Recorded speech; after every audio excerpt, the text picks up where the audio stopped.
Всем привет, с вами я, Оля Бром. Что ожидает вас на этой неделе?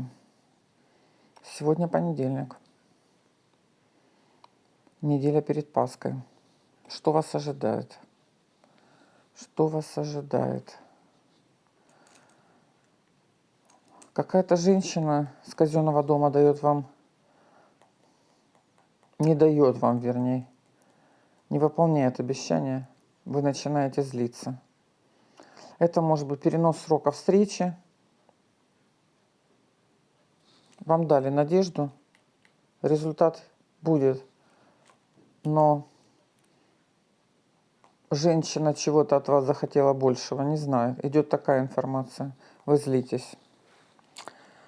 Так, у каждого свое, напоминаю. Берем только то, что ваше. Чужое не притягиваем. Что у вас было? Были договоренности по поводу казенных дел, казенного дома.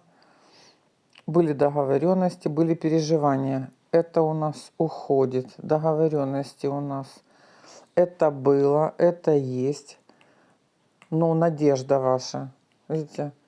Надежда есть, надежда есть. Злитесь. Значит, немножечко усложняется решение вопроса. Задержка получения результата. Результат идет, но пустой, да? Задержка. Идет задержка. Вы хлопочете. В ранней дороге проясняется ситуация. Благодаря переговорам. Переговорам с тем, с кем вы раньше вели переговоры. Почему-то идет слово переговоры, договоренности. Так, на сердце. Что у вас на сердце? Вы не знаете, вас ждет встреча в казенном доме.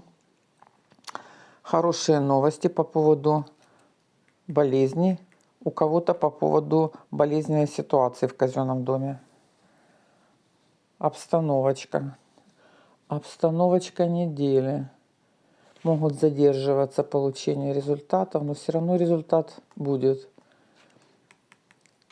Радость есть, просвет в ваших делах есть. На сердце волнение. Прорабатываем волнение, переживание и злость. Проработали страхи, теперь вам дали злость. Теперь вам дали злость, да? Я понимаю переживание, волнение. Я понимаю злость, я принимаю злость. Прошу убрать злость из матрицы моей судьбы. Проработали. Свечечку запалили. Впустили радость, свет в свою жизнь. Впустили исполнение желаний в свою жизнь. Идем вперед, радуемся жизни, получаем удовольствие. Да будет так.